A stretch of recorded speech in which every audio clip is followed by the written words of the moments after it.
Hey guys, let's take a look at these ruins called Maligemedu, located in the small village of Gangaikonda Cholpuram.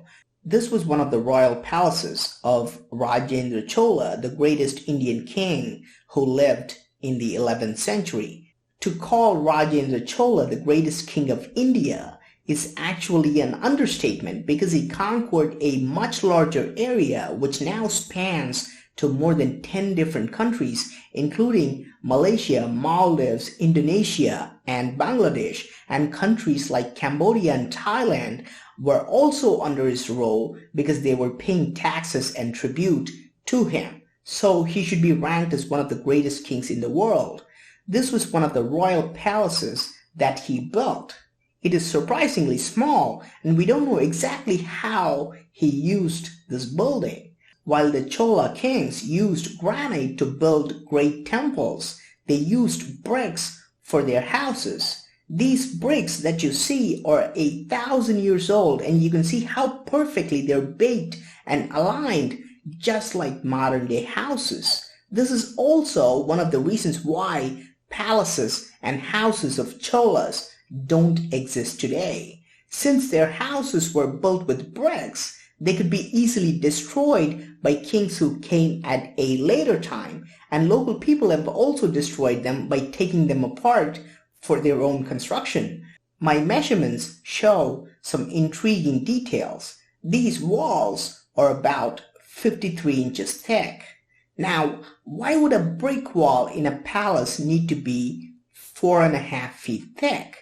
We are talking 10th century where there was no form of artillery, so it was definitely not for defense. The only logical reason for such thick walls is to support the weight of more floors on the top. This is confirmed by the fact that several granite pillar bases with circular holes are found on this site. Pillars like these would have been placed on top of them, and you can even see the outer square where the pillar once stood. Is it possible that the Cholas built multi-storied buildings 1,000 years ago? So I started to research if Cholas ever mentioned multi-storied buildings in their copper plates or stone inscriptions, and also talked to the locals if they knew something of the sorts. I found out two interesting things. What we see here is not the ground level, but the second or third floor of the palace. The ground level is roughly 60 feet deep. Locals told me that they find all sorts of granite and brick structures as deep as 60 feet in this village whenever they dig foundations for their houses or dig water wells. Believe it or not, what seems to be a small village today called Gangaikonda Cholpuram was the capital of the massive Chola Empire 1,000 years ago. It turns out that some major natural calamity happened and the entire city lays buried under the ground. So what we see here is actually the second or the third floor of the building. Secondly, there are multiple writings and stone tablets that point out that this was a multi-storied building. The inscriptions clearly mention multiple levels of the royal palaces of the Chola kings. Now imagine this being the third floor, which is built with a wall thickness of 4.5 feet.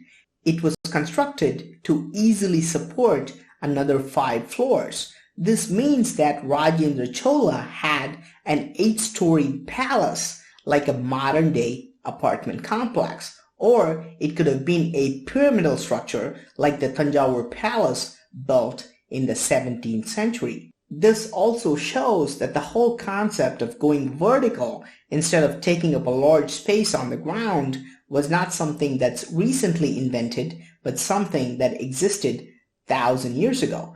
After the catastrophe, half of this palace would have buried, while the remaining half would have stood above the ground level. The kings who came afterwards destroyed what's above the ground.